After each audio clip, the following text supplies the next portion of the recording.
Hormat, gerak, sebuah video diputar ulang, durasinya memang hanya 5 menit, Mas Woyek. Ini porsi sampean, tontonlah. Coba Pak, putar ulang videonya, demikian kalimat tegas dari rekan senior saya di ruang rapat kerja mingguan saya. Kali ini, kami ada di bilangan Merdeka Barat, rekan saya memerintahkan stafnya menyetel kembali video di layar depan saya. Maaf, Your Excellency Pak Ketua, dan senior-senior, saya terlambat, ada demo lingkungan hidup menentang batu bara dari Walhidi. Jalan menuju ke sini, jadi, kendaraan saya tertahan, terpaksa saya naik ojek biar cepat datang ke sini. Tapi, tetap saja saya terlambat, ungkap saya memohon maaf, lah mengangguk, rekan senior saya ini dulu pernah menjabat sebagai atase pertahanan dan duta besar mewakili Indonesia di sebuah negara kuat di Eropa dan Asia. Panggilan, Your Excellency, adalah panggilan para ambasador yang saya sering sematkan kepadanya. Ini adalah bentuk penghormatan dari saya. Selagi video disiapkan, dia menceritakan kembali dan mereview 30 menit yang saya lewatkan karena terlambat. Di dalam forum ini, saya adalah orang termuda, saya satu-satunya, sipil. Satu-satunya orang dengan latar belakang tidak sama dengan mereka, sehingga, ketika saya masuk dan bagian video disebut sebagai porsi sampean, saya paham. Sekali, pasti, maksudnya adalah ini dunia yang saya kenal criminal mind and social psychology. Saya mengambil posisi duduk, posisi ini adalah tempat saya biasa duduk dalam sebuah meja meeting yaitu sisi kanan tengah.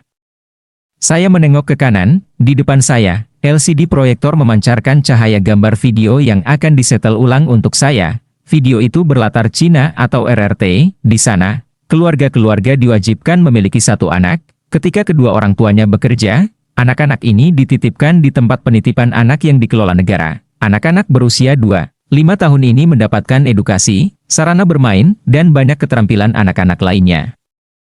Pengawasan berupa monitor CCTV online ada di berbagai sudut. Dari gambaran video tersebut, terlihat para pengasuh sedang memberikan makanan sambil bermain dengan ceria. Ini semua berlanjut hingga jam menunjukkan pukul 12 siang. Video dipercepat. Tampak anak-anak tersebut mulai bersiap tidur siang, taking a nap. Kira-kira 20 menit setelah mereka terlelap, tiba-tiba terdengar suara dari speaker. Lagu kebangsaan Cina diperdengarkan. Semua pengasuh membangunkan anak-anak yang tertidur dengan sigap. Dalam beberapa detik mereka berdiri tegak dengan sikap sempurna. Tidak ada satu orang pun yang ketinggalan. Yang lebih besar berusia 4-5 tahun berdiri sempurna. Yang masih kecil berdiri setengah mengantuk. Semua pengasuh pun berdiri sempurna hingga lagu tersebut selesai diperdengarkan sekitar 1,5 menit kemudian. Lagu usai, mereka kembali naik ke tempat tidur dan langsung terlelap. Melihat video itu pikiran saya mulai melayang ke banyak hal. Pikiran saya mulai mencari data di limbic side of brain, data-data dari puluhan buku referensi, ribuan halaman tulisan pelajaran State Defense System atau sistem bela negara. Saya mencari informasi dari ratusan jam pelajaran yang diberikan dosen. Dosen saya di kampus, juga dari pelajaran di akademi yang memberikan banyak data di kepala saya. Mata saya tetap menatap ujung video tersebut, gambar lalu bergerak. Selanjutnya, ada pemandangan sebuah lapangan yang berada di tengah blok-blok rumah susun. Ada puluhan rumah susun di sini, di tengahnya, ada berbagai jenis lapangan olahraga. Ada fasilitas lapangan basket, futsal, trek atletik, ayunan, hingga area senam. Tampak pada video, di tiang-tiang lampu, tiang penyangga, dan kawat pemisah antar lapangan saat itu sedang dilakukan pemasangan speaker. Pada saat keramaian memuncak, suara keras lagu kebangsaan Cina kembali terdengar. Speaker dengan keras mengumandangkan lagu kebangsaan RRT. Ini terjadi saat anak-anak tengah beramai-ramai memanfaatkan sarana umum sekitar jam 5 sore.